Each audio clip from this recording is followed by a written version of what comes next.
Well, today we're continuing in our series called I Am, and we're looking through John. We're going to continue through the Gospel of John, and inside your Life Center app, if you don't have it yet, I'd encourage you to download it. But there's a weekly study guide. You can also purchase it at the back Connect Center. But we're just walking through these I Am statements. They're powerful statements. And they're not just powerful statements, they're in moments when Jesus is both living out this statement and then using this statement to make a declaration and reveal who he is. And this revelation of who he is this revelation of him being the Messiah, God's Son. But it's also a revelation of his relationship to his people and who he wants to be. And so these statements of I am are a revelation of who he is, but it leaves us with the question is, in light of who he says he is, do we believe he is who he says he is? And will we become who we need to be into the relationship with him? And we've talked about that he is the bread of life. He made that declaration, I am the bread of life, and truly the only one that satisfies. And now we hunger and thirst after him and him alone. And we talked about the gate Pastor Sammy did last week, and now he is the gate, and the one way to heaven, the one way to eternity is through Jesus, and the sheep will know his voice. Today we're going to jump into the second part of this dialogue, and it's based in John chapter 10, and John chapter 10 follows John chapter 9. I know some of you are like, duh, but it's really this continuation of a moment in Scripture. And so John chapter 9 and John chapter 10, you can't understand one without the other fully. And in John chapter 9, Jesus heals a man born blind from birth. And you would think this would be a cause of celebration, a cause of rejoicing, but instead, the religious leaders are angry. And they're angry because the healing happened on the Sabbath, on the Lord's Day. And they saw the healing as work. And so because it was work, they saw it as sin. But there was this religious dichotomy in this moment because they also saw the man being blind because of sin. Their belief was that he was born blind because either he or his parents had sinned. And Jesus says, no, that's not the case. It's neither. But they had this problem. He was blind because of sin, and now he can see because of sin. That's a problem, isn't it? If the issue was caused because of sin, the healing couldn't come because of sin. And so they're in this religious, this philosophical dichotomy that they've been exposed. The false beliefs of their system have been exposed, and then Jesus steps in and says, I'm the gate. I am the one way to salvation. This religious structure that you're in, that these Pharisees are lording over you. There's a new way, there's a better way, and so he invites them in. And then in verse 11, he begins this dialogue of being the good shepherd. And as we look at these claims that Jesus is making, and we have to make a decision in light of this evidence, we have to ask this question: who is this man, and who will he be to you? Who is this man, and who will he be to you? The big idea for today's message is Jesus willingly laid down his own life to save yours. Jesus willingly laid down his own life to save yours. Let's turn to John chapter 10. And we'll pick it up in verse 11 through verse 21. It says this: I am the good shepherd. The good shepherd lays down his life for the sheep. The hired hand, since he is not the shepherd and doesn't own the sheep, leaves them and runs away when he sees a wolf coming. The wolf then snatches and scatters them. And this happens because he is a hired hand and he doesn't care about the sheep. I am the good shepherd. I know my own, and my own know me. Just as the Father knows me and I know the Father, I lay down my life for the sheep. But I have other sheep that are not from this sheep pen. I must bring them also, and they will listen to my voice. And then there will be one flock and one shepherd.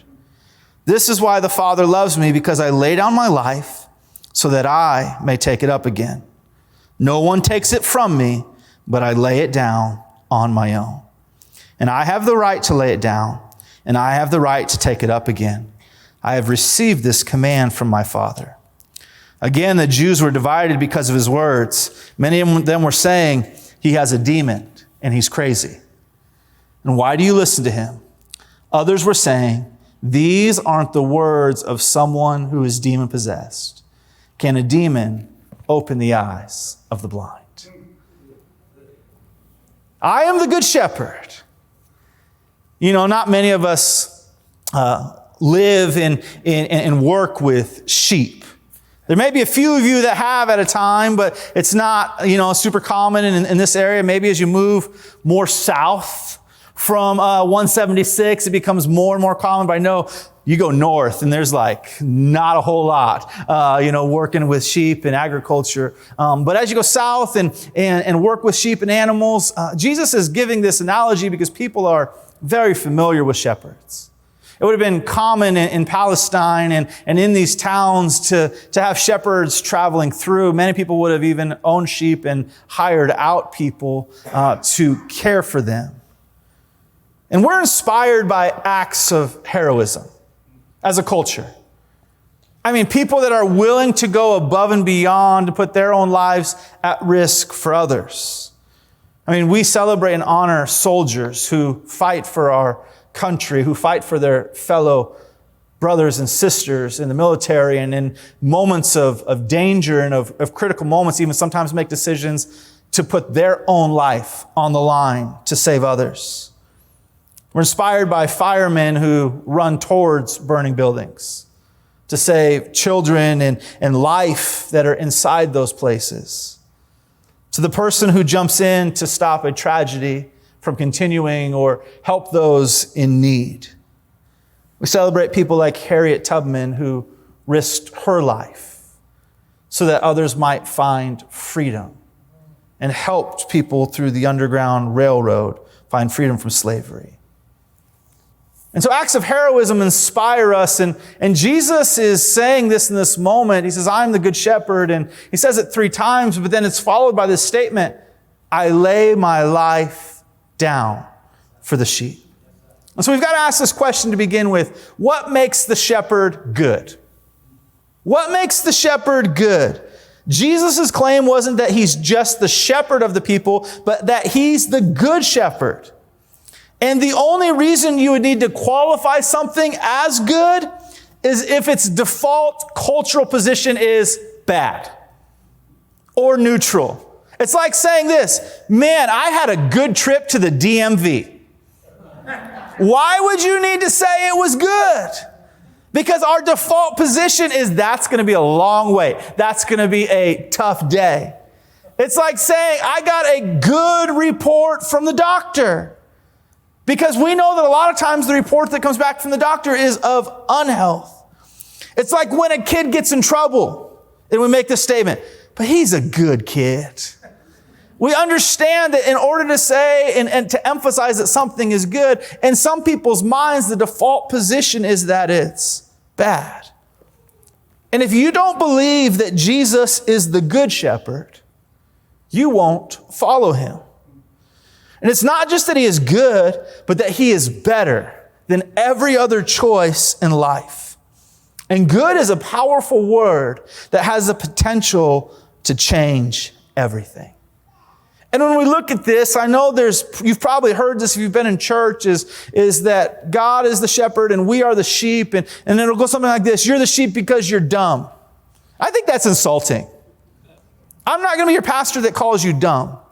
I think you're smart. You're beautiful, you're intelligent, you're created by God. What I do think you do is wander. And I think that's why God calls us sheep, is not because we're dumb, but because we wander.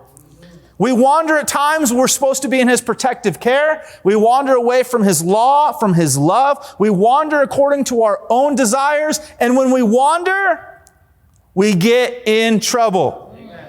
When sheep wander, they wander into ditches, they wander into thorn bushes, they wander into predators, they wander into trouble. And that's why they need a shepherd. They need a shepherd that will help correct them, that will help keep them in the flock. Because left to their own, they make poor decisions.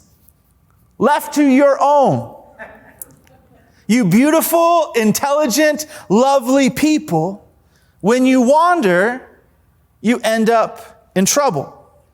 You end up away. And so sometimes we wander in and out of church. And I can't tell you over my time pastoring and just being in church how many times someone says, man, it's really good to be back. I'm like, yeah, it's been a long time since we've seen you.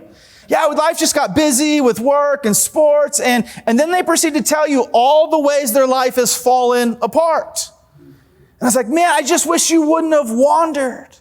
I wish you would have stayed committed and had people around you that would help walk you through that to keep you out of that ditch and keep you in the Good Shepherd's care. And we wander away from his goodness and into trouble. But here's the good news about the Good Shepherd. Jesus loves and cares for his sheep.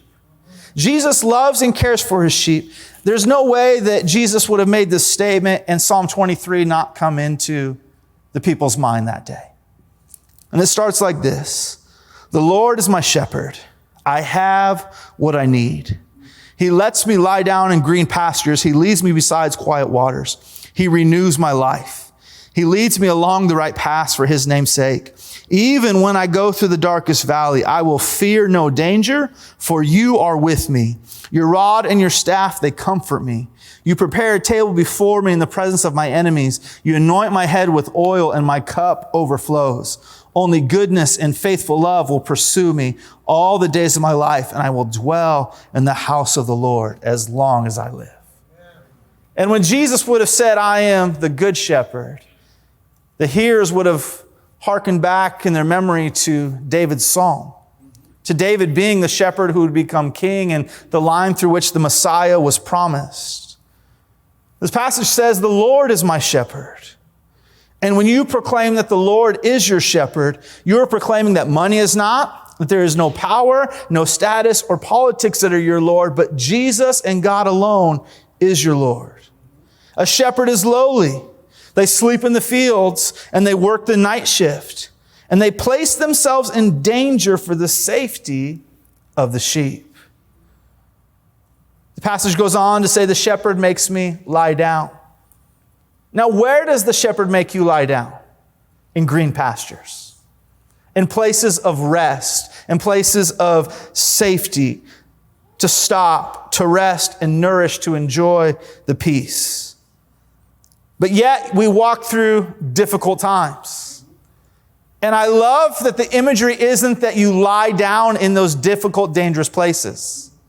It says, even though I walk. Do you know what walk means? Movement. It means movement. That even though you walk, even though you march, even though you crawl through difficult days, God is with you. You don't stop and rest in your pain. That's not your place of residence. That's not the place of difficulty, is not the place God has for you to dwell for your lifetime. The place he wants you to dwell is the place of peace. That's where you sit. That's where you rest. Now, where you walk is through difficulty. And each of us will face difficulty, but that's not our residence. That's not our permanent place. And so if you're going through difficulty, I've got good news for you. One, it's time to walk. Walk with God. He is going to lead you through it. Secondly, keep walking. It's not your place of rest. It's not your place of residence. And I know it may seem like a season that difficulty comes in waves or it seems to stack up and you begin to think, this is my life. This is the way it's going to be. The Good Shepherd says, no, it's not. We will walk together. I will protect you. I will guide you and I will lead you through. Suffering is part of the journey, but suffering is never the final destination. He goes on to say, you prepare a table before me in the presence of my enemies. Here's a sobering thought. There's some enemies to you. There's also some people that consider you their enemy. And he prepares a table, the Lord's table, where we sit down together. Is the shepherd calling us to make room at the Lord's table for those that we disagree with? For those that we don't see eye to eye? For those that might have a little bit different view on something than you do? And then he makes this promise that goodness and mercy will follow me all the days of my life, and I will dwell in the house of the Lord forever. Goodness and mercy is our legacy as we walk with God. And without proper and courageous leadership, the sheep will scatter and be easily made victims of their enemies. But the shepherd is concerned for his sheep because they are his and he loves them individually. The second thing that makes Jesus the good shepherd is that his death was a voluntary sacrifice. His death was a voluntary sacrifice. Church, I want you to understand this. Jesus' life was not taken from him. Jesus' life was given for you. His life was not taken from him. Jesus' life was given for you. In this passage, Jesus makes it clear that he would lay down his life. He says it 3 times. He laid it down. No one took it from him. No Roman soldiers took him by force. It was in the moment when he says, now is the hour. The religious leaders, the Romans, had been trying to find ways for years to get Jesus, but they couldn't. Why? Because his time was not up. And his life couldn't be taken or captured. It could only be submitted. And when he made this submitment, he was making this declaration, I am the good shepherd, and now is the moment that I lay down my life for people. No human hand could have touched him had he not permitted it. Jesus had avoided capture and execution throughout his ministry. And in John 12:23, he said, the hour has come. And it was that moment that he allowed himself to be arrested. And he compares himself to a hired hand, someone that's just making an hourly wage. You ever had a job that you thought, this ain't worth it? What they're paying me is not worth what I'm going through. Some of you are like, yep, right now. I'm about to turn my resignation in tomorrow. Don't do that. Don't make a moment right here, the decision right here in this moment. But sometimes you're like, this is not worth it. One of my first jobs was at Taco Time at the mall, South Hill Mall. I remember this manager just talking to me in a way that I didn't like. I'm like, I don't know if this is worth it. I don't know if this is worth the $7 an hour I'm getting at this moment. But my parents' rule was you had to have a job to have a car, and I really liked having the car. So I kept with that job until I could find something better. There's some jobs that I'm like, the people that clean windows on skyscrapers. No. I don't care what they make. No. Because I will be freaked out every moment of my life, every time the wind blows. Even when I'm standing on the ground, I'd be like, no, it ain't worth it to me. And there's moments that Jesus would say, and a hired hand would flee when things got too difficult. But I, as the good shepherd, would lay down my life.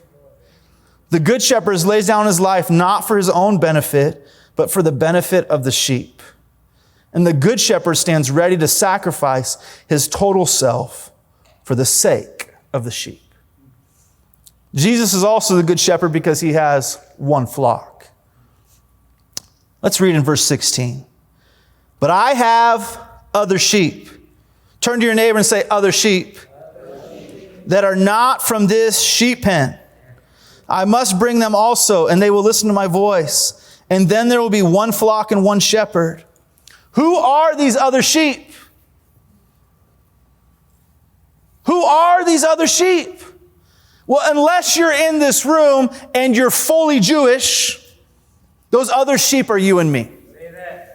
A lot of times we'll read this story and be like, God, who are those other sheep besides me? You know, I'm in your pen. And he's like, he was speaking to a Jewish audience that saw the good news in the gospel, even the messianic promise being for Jews and Jews alone.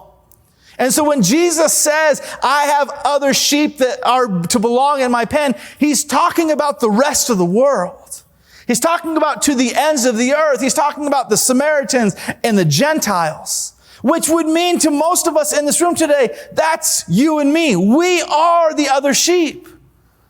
And in the new covenant, God doesn't limit his sheep to Israel, but now from our every tongue, tribe, and nation. And church, I want to be clear on this. God's family is multinational and multi-ethnic. God's family is multinational and multi-ethnic. And that's his heart, is that the gospel would spread to the ends of the earth, to every area of the community. And heaven is this picture of every tribe, nation, and tongue worshiping God together. I pray that this church becomes more multinational and more multi-ethnic. Because that's what Jesus' sheep look like. That's what his flock is. And our community is growing in that way. Our community is becoming more multinational and more multi-ethnic. And so if we're going to do a good job of reaching this community, that has to be part of our heart. It's why on September 11th, we decided we were going to become one church. We were no longer going to be a English-speaking church and a Spanish-speaking church. Because if you don't know, heaven's not divided that way. And so we said, we're going to be one church. And can I tell you, I was scared. It was the first big decision I made as pastor. And I remember meeting with Pastor Andy, who's our executive pastor, and I said, is this the way Life Center wants to do multi-ethnic ministry going forward? And he looks at me and says, if it works. Well, that's not a lot of confidence. I felt the pressure on that. But when you follow what God is leading and what you've been praying about, and the question I get asked from other pastors is, tell me about the bumps in the road. And here's what I say. I'm going to tell you about the places that there would have been bumps, but there wasn't, because we are stronger as a team. Let me tell you about the stories and moments where we would have had challenges, but because we're one now, we're seeing the beauty of who Jesus is, how he strengthened us, and the ability we have to minister together. And so when we look at Jesus' church, and we look at churches in our community, when we see differences, both multi-ethnic and multinational, and we see people doing the work of the ministry, we should rejoice. We should rejoice. When we sit at a table from someone that has a different nationality or different ethnicity than us, we should look to learn. We should look to build relationship. When there's a different expression in our gathering that might not be an expression you grew up with.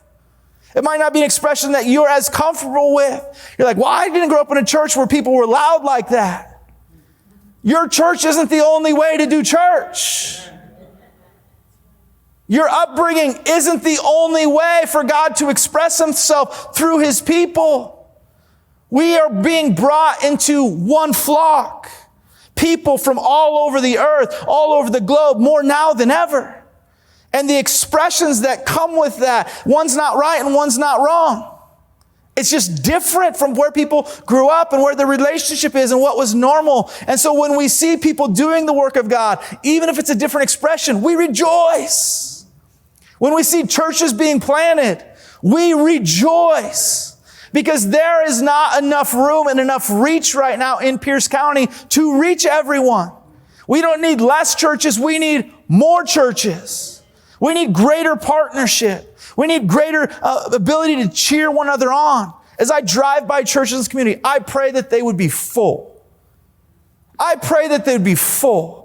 I pray that that Crossroads over here would be blessed on Military Road. I pray that Sound Life would be full. I pray that the Baptist church up the road, I pray that the people doing God's work that would be preaching the good news of Jesus would have greater impact than they've ever had.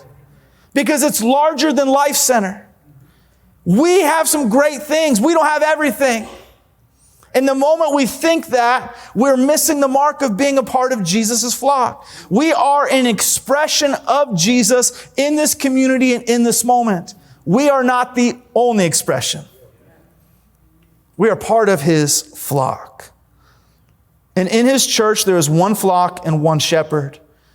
And Jesus' church has many expressions of ministry. And there's more than one way to do ministry. Dr. James Montgomery in his book says this: the propensity we have as Christians is to think that the only way which God is pleased is our own way.